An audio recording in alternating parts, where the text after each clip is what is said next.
tous, bienvenue sur ces rendez-vous des professionnels et des sportifs de haut niveau.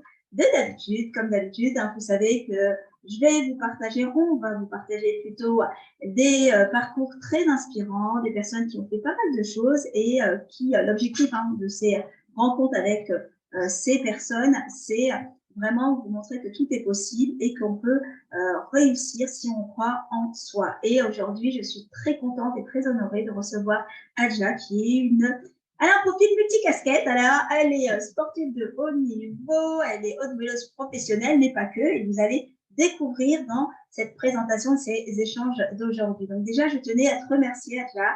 Merci encore d'avoir accepté l'invitation de faire partie de nos experts et de nos professionnels du sport. Et comment vas-tu aujourd'hui?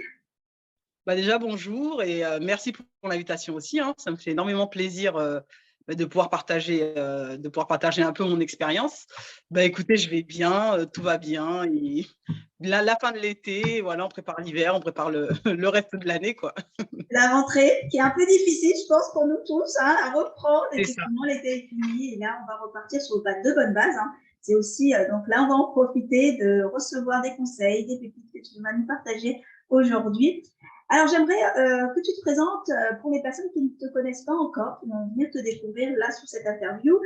Si tu peux nous parler un peu de ton parcours qui est quand même assez atypique. Comme tout à l'heure, je disais, voilà, tu as plusieurs casquettes et notamment, tu es sportive de haut niveau. Tu as été médaillée plusieurs fois, tu as un bon palmarès en tant qu'handballeuse professionnelle.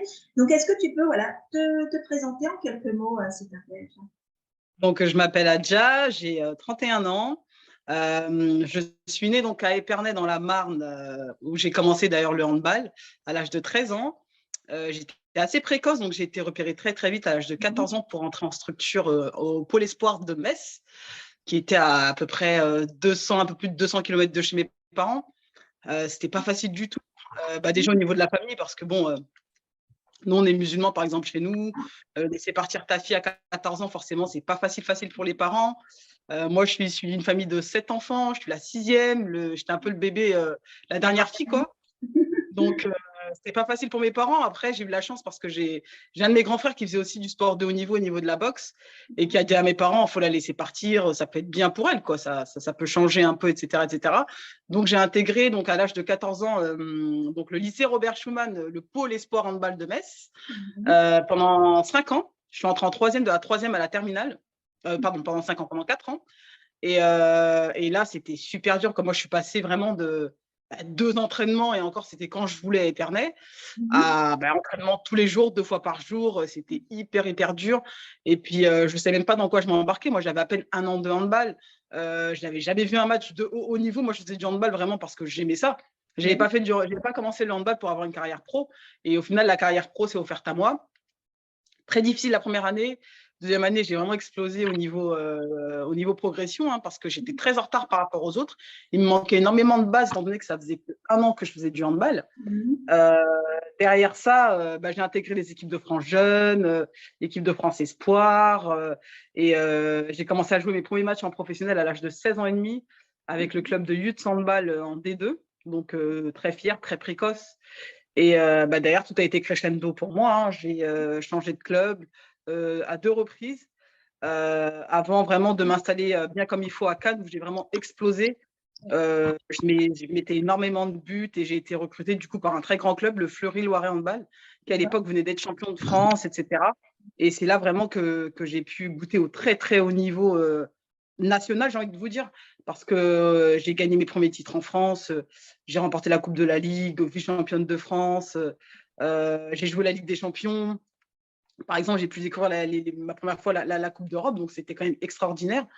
Et en parallèle aussi, j'ai eu une carrière aussi avec l'équipe nationale du Sénégal, que j'ai intégrée très très tôt à l'âge de 19 ans.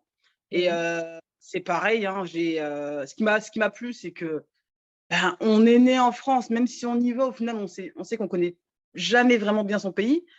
Et moi, le président me l'a bien vendu. J'ai vraiment aimé ce côté-là. Tu vas pouvoir découvrir ton pays et toute l'Afrique. Tu vas pouvoir développer le handball chez toi, etc., etc. Et cette vision-là m'a plu énormément. Et donc, jusqu'à aujourd'hui, je suis toujours en équipe nationale du Sénégal. C'est ça qui m'a intégré. Donc, tu as fait depuis jeune, en fait, et tu es rentrée Ouais, très tôt. ouais. j'ai fait énormément de compétitions. Ma première compétition, qualification pour les Jeux africains, c'était au Mozambique. Je me dis, c'est où le Mozambique, machin, tu te renseignes. Première compétition, je vais à Maputo, Jeux africains. Donc, il faut savoir que les Jeux africains, ça équivaut aux JO, mais que sur le continent africain, c'est-à-dire qu'il y a tous les plus grands athlètes africains du continent. C'est tout, natation, Les sports. tous les sports. Et tu es dans un village olympique, c'est vraiment, mais c'est énorme, avec l'ambiance africaine. Ah, mais C'est une bonne pour moi, ambiance. ah ouais, c'est la plus belle compétition que j'ai pu faire. Donc là, c'était les débuts de l'équipe nationale, donc on n'a pas fait une grosse performance. Mais derrière, on a progressé énormément et maintenant, on fait partie du top 2-3 africains des pays. On n'arrive toujours pas à battre l'Angola en finale. Mais en tout cas, on se qualifie toujours pour le mondial. J'ai gagné ma première médaille avec l'équipe nationale du Sénégal en 2015 aux Jeux africains à Brazzaville, au Congo. Et derrière, vice-championne d'Afrique à 2 reprises. Enfin, voilà, quoi, c'est du haut niveau, quoi. C'est du très, très haut niveau. Donc, tu as vraiment évolué et tu as commencé très tôt. Donc, c'est-à-dire qu'on voit que tu étais passionné et que tu as fait, tu as évolué et tu as grandi dans ce sport parce que là, tu es parti de chez toi très tôt en tant qu'ado et là, aujourd'hui, tu es adulte. Donc, on voit bien que tu t'es accroché et tu as pu avoir ce beau palmarès. Donc, on voit bien vraiment cette progression. Mais ce qui m'a aussi attiré, ce qui m'a aussi poussé à t'interviewer, c'est déjà ce parcours parce que tu as évolué, mais en même temps, c'est que tu es multicasquette. Tu ne fais pas que du sport, tu es aussi entrepreneuse, tu travailles dans différents secteurs, différents secteurs, et un des secteurs qui est aussi quand même assez, pas commun, qui est l'agriculture. Tu as voilà, et c'est étonnant en tant que personne sportive de haut niveau. Voilà, tu as plusieurs casquettes et j'aimerais que tu nous expliques qu'est-ce qui t'a poussé à t'intéresser à ces différents secteurs d'activité, Adja. Moi, j'ai vite compris, très très jeune, j'ai compris que même en ayant une licence de droit, machin et tout ça, j'ai vite compris que l'argent, fallait pouvoir le faire tourner, quoi. Ça ne servait à rien d'avoir de l'argent sur le côté, dans ton compte. Donc, je me suis dit, en fait, pourquoi pas investir et pourquoi pas investir dans des choses qui pourront marcher. Donc, c'est vrai que la première chose à laquelle je me suis intéressée, via un ami que j'avais rencontré au lycée, originaire du Bénin, béninois même pur, qui comptait retourner au pays, m'a dit, Adja, l'agriculture fonctionne énormément en Afrique, etc. etc. On en discutait avant, on en rigolait. Allez, on va vendre des moutons, machin, etc. etc.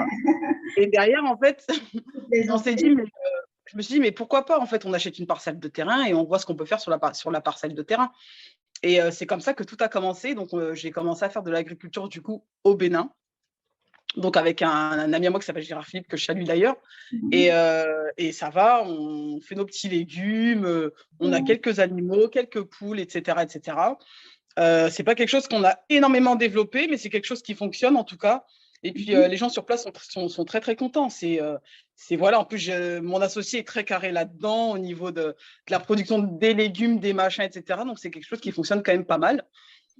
Et donc, j'ai commencé par ça. Par la suite, je me suis dit, bon, allez, Adja, il faut faire un peu d'immobilier. Donc, après mon premier investissement en France, je me suis dit que je voulais diversifier mon activité, c'est ça.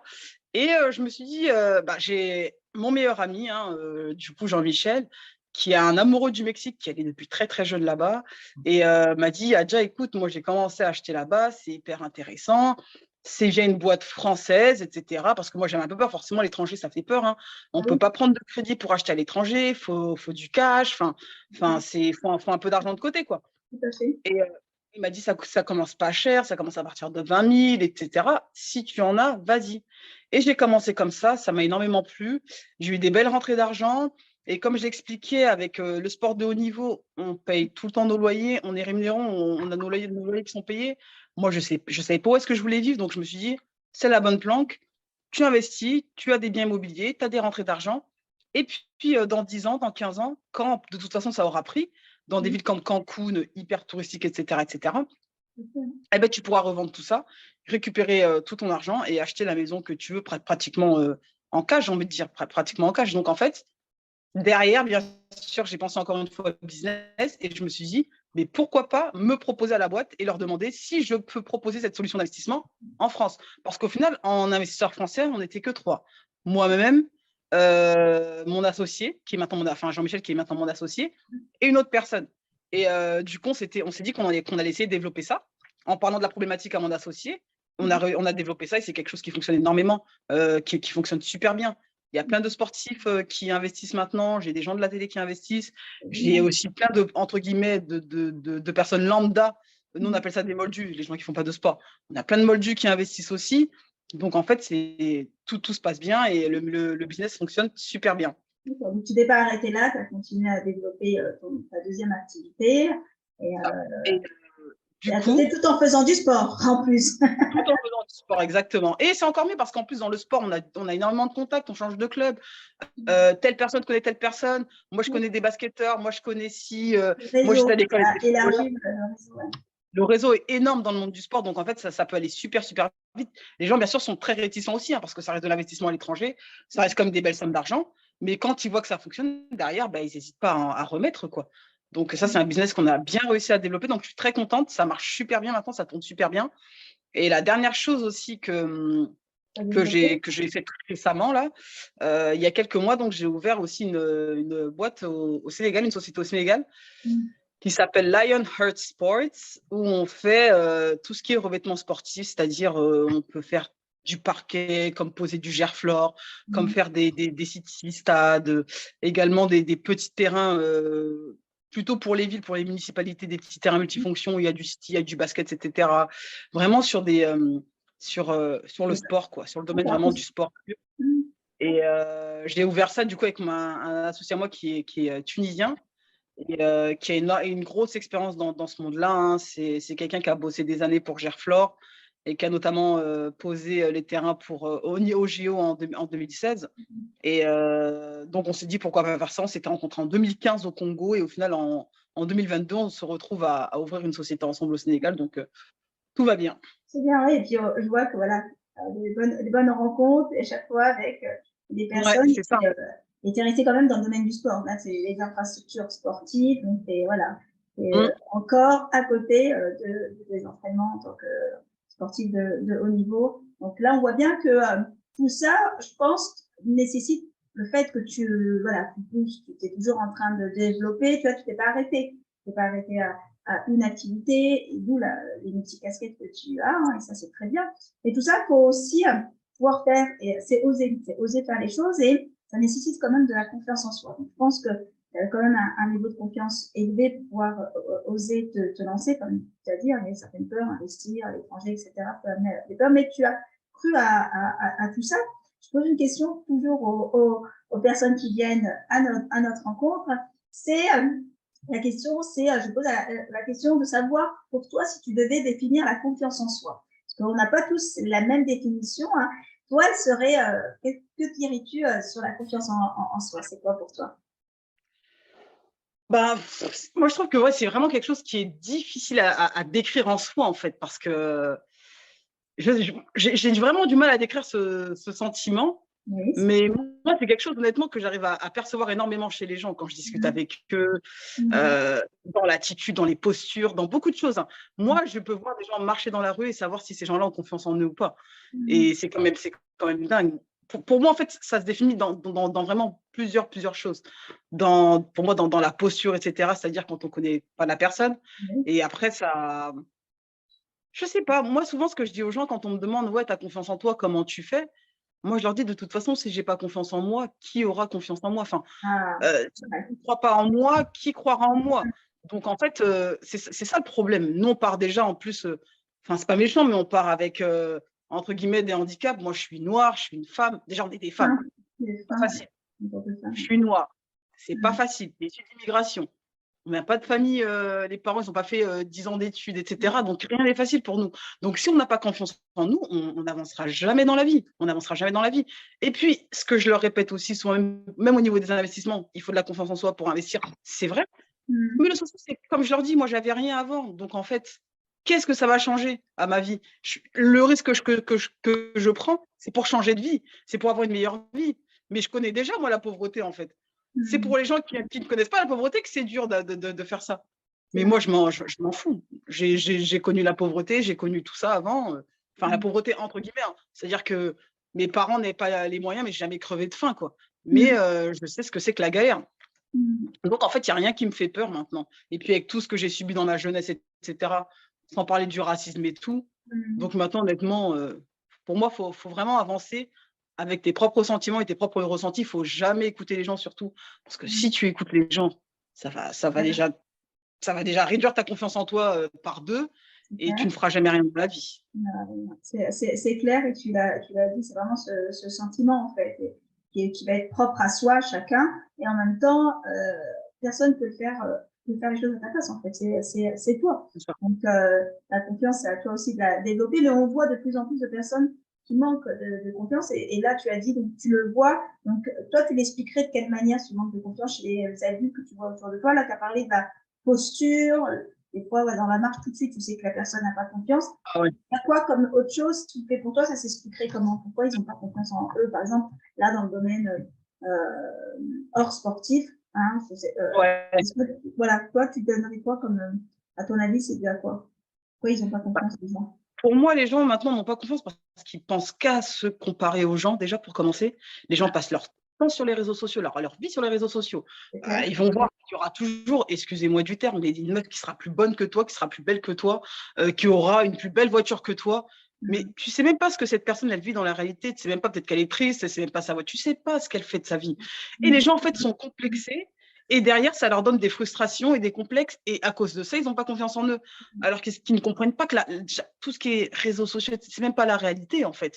Moi, je connais des gens, si tu vois leurs réseaux sociaux, tu as l'impression que le mec, c'est millionnaire, que le mec, tu le vois toujours dans les meilleurs endroits, etc. Moi, je connais la réalité de ces personnes-là. Donc, pour moi, faut arrêter de... Pour moi, en fait, ouais, de croire ce qu'on voit, etc., etc. Faut le voir en réel, faut discuter avec les gens. Faut arrêter de se comparer tout le temps. Et maintenant, c'est que ça, les gens se comparent tout le temps.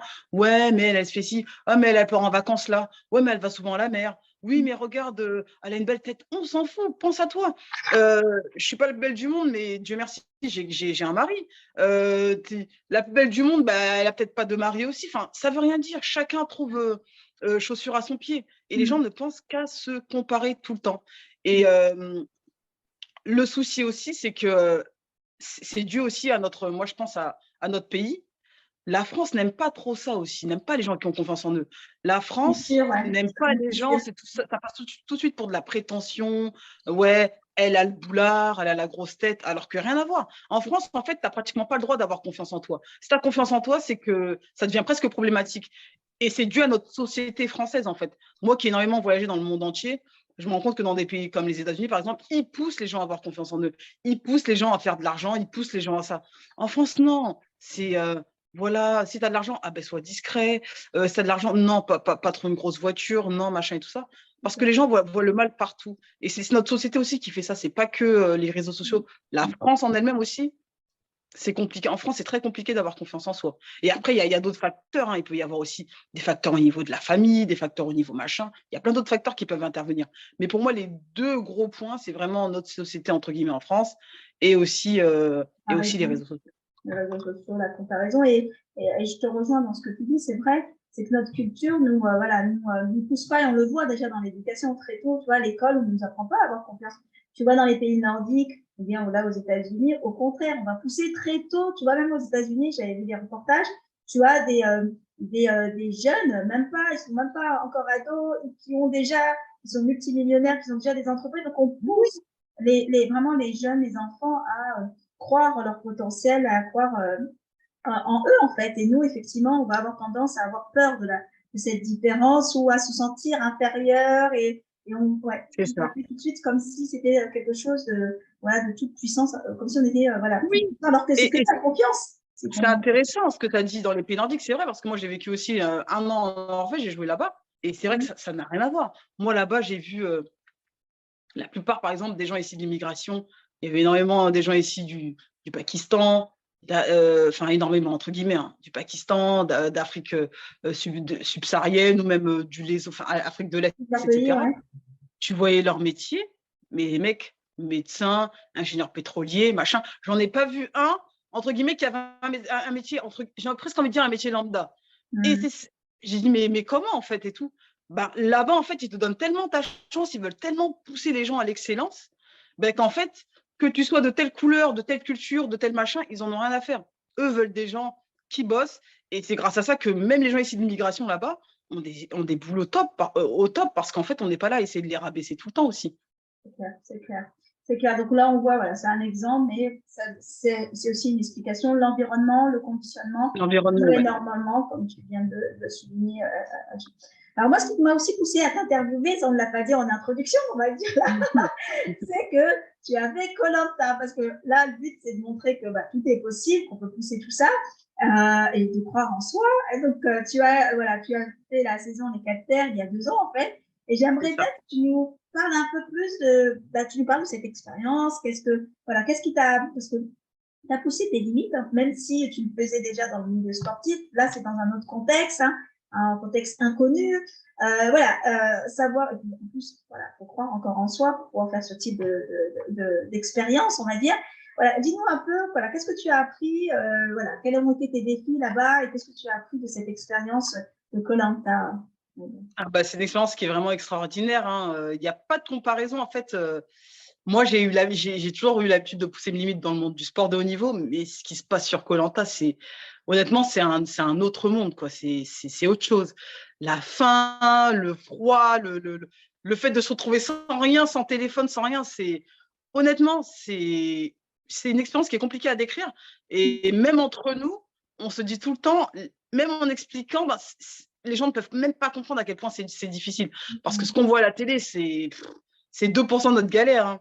On galère trop, c'est dur, il pleut, t'as froid, t'as faim. Et puis moi, je suis pareil, je suis sportive de haut niveau, mais j'ai souffert là-bas. Je suis à 4-5 repas par jour à peu près. Je suis passée de 4-5 repas à rien au départ, les 8 premiers Pas jours. De repas. Pas de repas. Et ensuite, un coquillage de riz. Donc en fait, c'était la vraie misère. Mais c'est une expérience, honnêtement, pour moi, si tu as envie de le faire, fonce, parce que c'est une expérience humaine extraordinaire. J'ai rencontré des gens de tout horizon avec qui maintenant je suis super proche. J'aurais jamais pensé être amie avec certaines de ces personnes. Et au final, Koh-Lanta nous a tellement rapprochés que c'est des gens que j'oublierai jamais. Et j'ai toujours des nouvelles, on discute tout le temps, etc. etc. Et c'est quelque chose de super dur. Mais à la fois, si on me dit demain retourne-y, j'y retournerai. C'est un peu bizarre, hein, c'est un peu sadique, mais non, c'est que ouais, et tu apprends vraiment sur toi-même, sur les gens. C'est hyper intéressant. En tout cas, mentalement, c'est, je pense, la plus grosse expérience que j'ai faite de ma vie. D'accord. Donc, toi, qu'est-ce que tu as appris sur toi, sur ce défi-là, sur toi? Parce que là, tu n'étais pas dans le même contexte. Si tu devais dire, qu'est-ce que tu as appris? Quelle a été ta prise de conscience, toi, pour cette expérience? Déjà que je ne pensais pas être aussi patiente. Parce que moi, au bout de 2 jours, je me suis clairement dit, qu'est-ce que je fous là? On avait la pluie toute la nuit, on n'avait pas de cabane, on avait faim. Je me suis dit vraiment, qu'est-ce que je fais là? Donc, je me suis dit, en fait, déjà, Adja, tu es énormément patiente, alors que dans la vie, toujours, je ne suis pas patiente. Moi, j'ai quelqu'un je discute avec quelqu'un et la personne a du mal à trouver ses mots. Je suis la personne qui va dire, qui va tout de suite lui trouver les mots. Voilà, pour aller vite. Hein. Mais là-bas, tu es obligé d'être patient parce que forcément, on ne réagit pas tous de la même façon à la difficulté, etc. Et tu arrives à prendre énormément sur toi.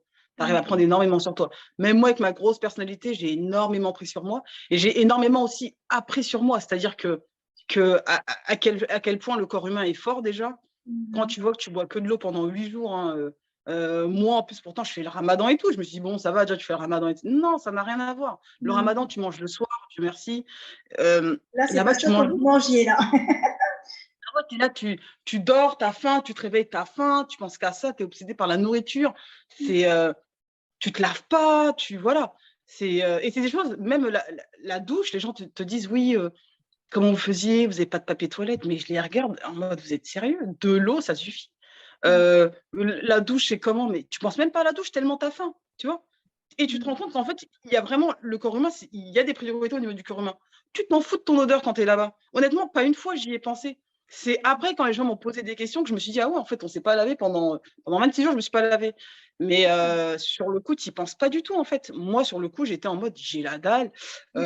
Faut que la cabane, elle soit bien isolée. Le premier besoin. Faut que tu manges. Voilà. Faut que je mange, faut que la cabane, faut qu'on remette des feuilles pour pas se prendre trop de pluie cette nuit, en cas de pluie. Enfin, vraiment, c'est de la vraie survie, quoi. C'est super dur. À côté de ça, tu as les épreuves sportives. Tu te dis à chaque fois, les gens te disent, mais attends, Adja, c'est pas possible, vous avez dû manger, comment vous faites pour tenir? Mais tu as un taux d'adrénaline comme ça qui te monte d'un coup, qui arrive d'un coup. quand tu es sur koh et pendant l'épreuve, et après, boum, ça retombe et tu redeviens un légume, en fait. Moi, je me souviens même au départ, pour aller chercher du bois, on allait super vite pour aller chercher du bois. À la fin, tu faisais 200 mètres dans les bois, tu étais claqué. Tu es mort, tu n'avais plus de jus. C'était dans la réserve de la réserve, quoi. D'accord, donc vraiment ton énergie, il fallait préserver votre énergie. Et là, tu as dit une chose qui était importante. Donc là, vous étiez vraiment focalisé sur répondre aux premiers besoins physiques, Ouais, logiques, manger, dormir, se sécuriser, se c'est ça. protéger dans ce que tu dis. Et ce que tu as dit, tu as dit un truc super intéressant et je vais rebondir dessus, c'est quand tu as dit le corps humain, ce que tu as découvert, c'est que le corps humain était extraordinaire. Donc, et là, Ouais. j'aimerais te poser une question parce qu'on a tous en nous des ressources. Tu vois, là, tu as dû voir que tu avais vraiment des ressources, on a tous en nous un potentiel et on a du mal à croire en ce potentiel. Si tu pouvais nous donner quelques conseils pour croire en nos ressources, à notre potentiel qui est en chacun d'entre nous, ce serait quoi ces conseils ou deux, trois conseils? Moi, je dirais honnêtement, pareil, vraiment, enfin, je ne saurais pas encore une fois comment le décrire correctement, mais vraiment, C'est bon, tranquille. il y a Là, parce que là, tu as parlé de ressources. Là, tu as dû voir ouais, ce que les épreuves que tu as vues. Là, tu as dit que tu as découvert que tu étais plus patiente. Donc là, tu vois, l'image qu'on a de nous, c'est pas forcément ce qu'il y a. Et là, tu as constaté que tu pouvais être patiente parce que tu devais t'adapter à ce groupe. exactement, exactement. Mais c'est vraiment, en fait, c'est s'adapter au maximum et surtout, moi, je dis toujours souvent foncer et croire en soi, coûte que coûte. Mais ne jamais écouter les gens. Parce que moi, pour moi l'environnement le plus polluant dans la vie, ce sont, entre guillemets, les gens. Ils ne le font pas forcément méchamment. Ça peut être tes amis, ça peut être ta famille ou d'autres personnes. Ils ne le font pas forcément méchamment. Ils te le donnent sous forme de conseils. Mais pour moi, si tu as ton idée, tout est carré dans ta tête, fonce, fonce parce que moi, si j'écoutais les gens, j'aurais jamais fait de sport de haut niveau. J'aurais jamais fait koh parce que bien sûr, il y a 40 000 candidatures. Non, mais déjà, 40 000 candidatures, comment tu vas faire pour être prise? Ils prennent que 20 personnes. Mais tu vois, 40 000 candidatures, j'ai été prise. Enfin, si j'avais écouté les gens, j'aurais rien fait de ma vie. Enfin, j'aurais rien fait entre guillemets. Je n'aurais pas eu le parcours de vie que j'ai eu actuellement.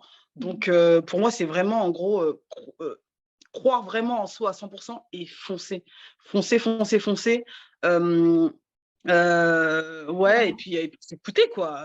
S'écouter à fond parce que, encore une fois, hein, quand je vois, moi, ce qui se passait sur koh et à quel point j'étais patiente, etc., je me dis, c'est pas possible, je me reconnais même pas, en fait. Je me dis, c'est pas possible. Dans la vraie vie, ça ne se serait jamais passé comme ça, mais sur koh j'ai réussi. Donc, en fait, tout le monde est en capacité de le faire. Voilà, parce qu'il y a ces ressources, parce qu'on s'écoute en fait. Ce que tu as dit, C'est ça. c'est écouter et puis pas pouvoir écouter ces parasites. Souvent, effectivement, on va être parasité par l'extérieur et on va être moins dans l'écoute de soi. La preuve, vous étiez vraiment isolé, donc vous n'aviez pas le choix de vous écouter dans votre physique, dans tout en fait. Exactement. C'est une bonne expérience. Et quand tu as dit, on a du mal à croire en nos rêves parce que souvent, on va être freiné par croire. Si tu devais, et toi, tu as cru en tes rêves, parce que toi, tu as dit que tu n'as pas écouté les gens. Donc, et pour conclure, et on finira avec cette dernière question, ça rejoint un peu, je pense, que ce que tu viens de dire, c'est que souvent, on a du mal à se dépasser et à croire en ses rêves. Toi, tu les as cru, parce que là, tu vois, là, tout de suite, tu as une idée, tu l'as mis en pratique, et ça, j'aime bien. Comment on peut faire pour croire en ses rêves, en fait? Qu'est-ce que tu pourrais donner comme conseil pour ceux qui nous écoutent là, encore aujourd'hui? Bah, toujours éviter enfin, déjà prendre plusieurs points de vue. Ça, c'est important. C'est-à-dire que tu peux avoir un point de vue à gauche qui va te dire, encore une fois, c'est pas forcément méchant. Ça c'est super important de le dire. Ouais. C'est des gens qui vont essayer d'être là pour te conseiller en bien. Pour eux, ils essaient de faire ça pour ton bien, pas pour ton mal. Hein. C'est ça le pire. Mais ils ne se rendent pas Mais compte, c'est l'inconscient, c'est les choses. exactement. Donc, il faut prendre le diagnostic à gauche, c'est ce que je dis toujours, mais aussi prendre le diagnostic à droite, d'autres personnes, d'autres visions. C'est-à-dire que moi, par exemple, qui ai une vision, moi, j'ai énormément, je bouge énormément, voilà, j'ai fait mes choses. C'est sûr que tu vas venir me voir, moi, je vais te dire, mais vas-y, fonce, vas-y, il faut que tu le fasses, machin. Même si tu n'y arrives pas, bah, tu réessayeras, machin.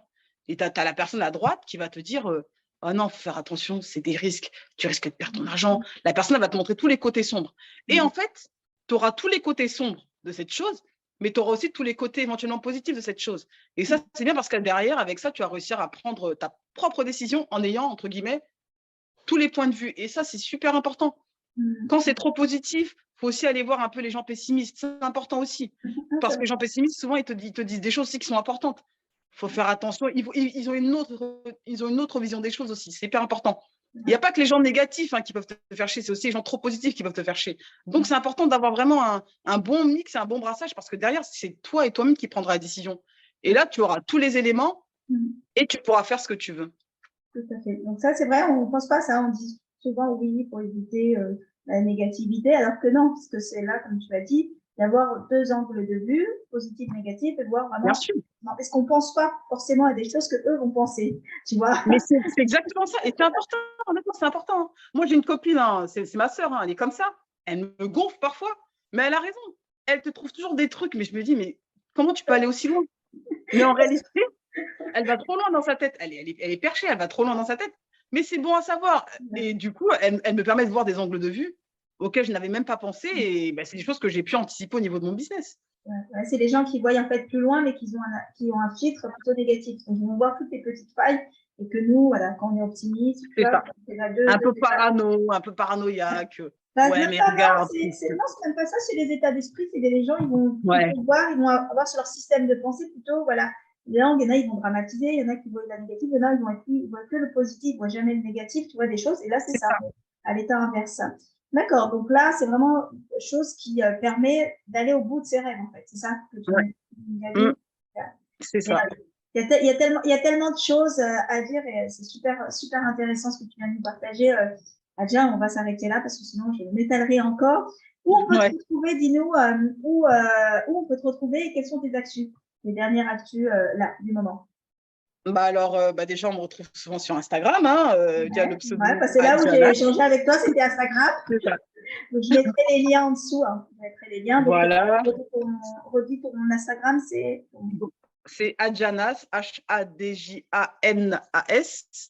Et en plus, c'est vrai que je suis assez réactive, j'aime bien communiquer avec les gens aussi, donc j'ai aucun souci à répondre, même si certaines personnes ont des questions, certaines personnes, je ne sais pas, essaient de développer un business, certaines personnes, peu importe la question, n'hésitez pas à venir vers moi ou même à passer par toi, peu importe, mais moi, j'adore échanger et voilà. Ensuite, l'actu du moment, pas grand-chose. Là, c'est la rentrée, donc on essaie de tout mettre en place. On a beaucoup de boulot, nous, avec le Mexique, parce qu'on est en train de bosser sur le marketing, du coup, ce qu'on va pouvoir faire sur les réseaux sociaux pour pouvoir développer un peu plus notre business au Mexique. Et voilà, sinon, pas grand-chose. Honnêtement, pas grand-chose. Après, tu prépares. Là, tu es en repos, tu prépares compète, etc. Ça t'a pas dit, là? Ah oui, ouais. On a la Coupe d'Afrique. On a la Coupe d'Afrique des Nations en novembre chez nous, à la maison, en plus, qui est au Sénégal. Et du coup, voilà. Là, en ce moment, j'ai un petit peu pain physique, mais bon, je suis en train de faire ma rééducation aussi à fond. C'est vrai que je parle que business alors que j'ai aussi le sport. C'est pour ça que là, c'est important que tu le soulignes. Tu es quand même au repos, là, tu récupères le corps physique pour les préparatifs. Voilà, ça, c'est important. Comme d'habitude, pour ceux qui ont des questions, n'hésitez pas à les mettre en commentaire. N'hésitez pas aussi, partager cette interview. Franchement, merci encore pour tout ce que tu nous as partagé. Merci d'avoir été présente. Je vous dis à la prochaine sur la prochaine interview et merci encore à toi, Adja. Passe une agréable journée. Merci à toi aussi. Salut. Au revoir. Ciao. À bientôt.